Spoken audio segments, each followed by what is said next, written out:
Ce vlog porte le numéro 79, mais il porte aussi le numéro 0. Bonjour et bienvenue dans ce nouveau vlog de mathelweb.com du samedi 1er août 2026. 79 parce qu'il poursuit tous les vlogs précédents. 0 parce qu'il ouvre une nouvelle expérience. À partir d'aujourd'hui, un vlog chaque samedi. 22 semaines pour traverser les 22 arcanes majeures du tarot de Marseille. Du mat au monde. Du vlog 79 au vlog 100, prévu le 26 décembre 2026. Si le calendrier accepte de coopérer. Ce qui constitue déjà un premier pari métaphysique. Cette série ne sera pas un cours sur le tarot. Je ne vais pas vous expliquer les cartes, encore moins prédire l'avenir. Le tarot sera une architecture, une boussole pour poser une question différente à chaque épisode sur notre époque, notre humanité et cette étrange expérience que nous appelons vivre. L'actualité sera présente, la politique, les médias, la technologie et l'intelligence artificielle. Mais elle sera une matière, pas un métronome. Le rythme sera donné par le voyage.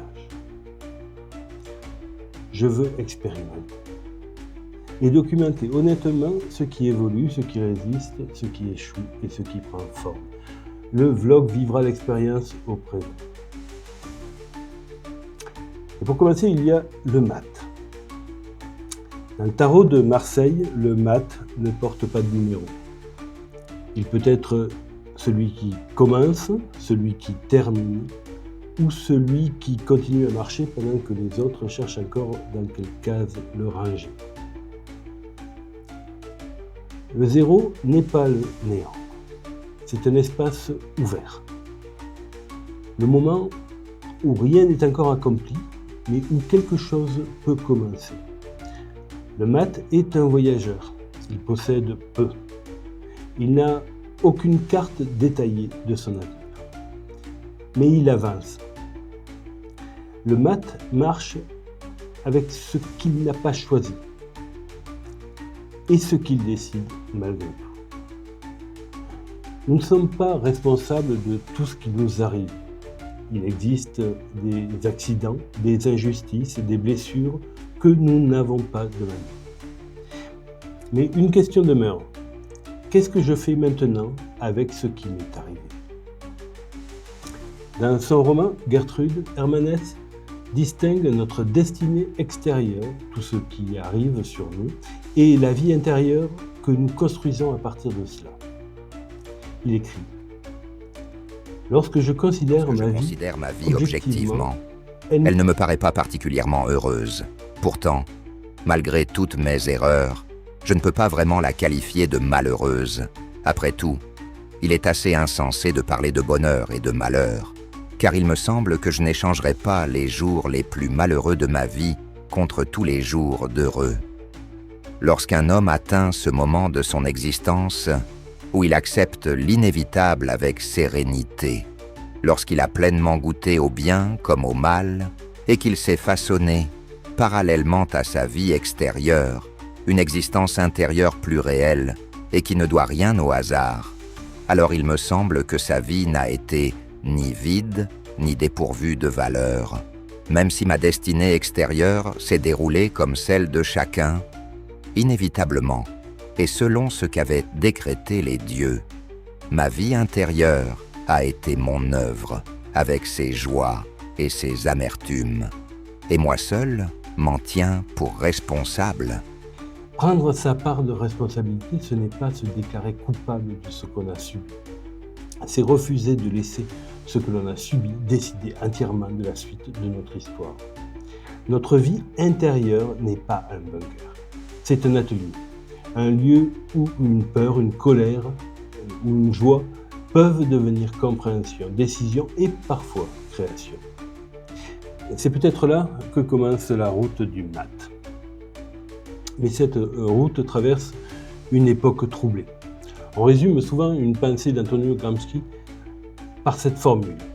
Le vieux monde se meurt, le nouveau monde tarde à apparaître, Et dans ce clair-obscur surgissent les monstres. Alors, cette phrase est une reformulation. Gramsci évoquait des phénomènes morbides apparaissant pendant l'interrègne.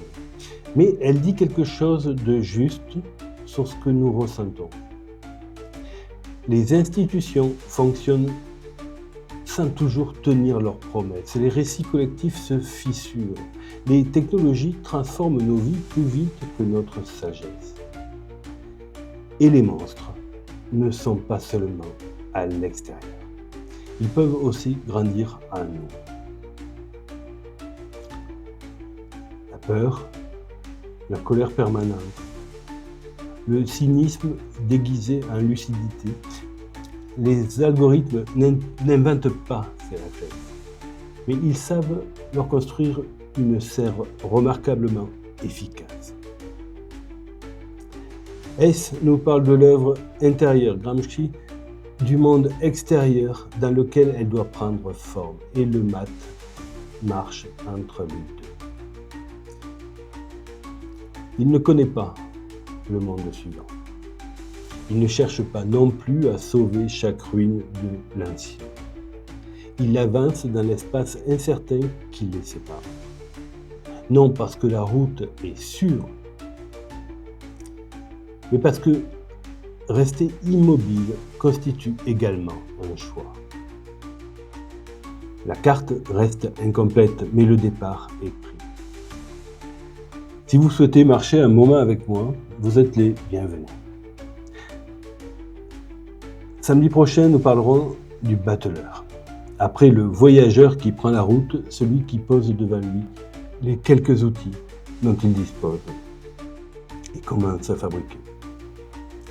Prenez soin de vous, de votre curiosité et de cette petite part de vous-même qui refuse encore de laisser les autres choisir entièrement le chemin.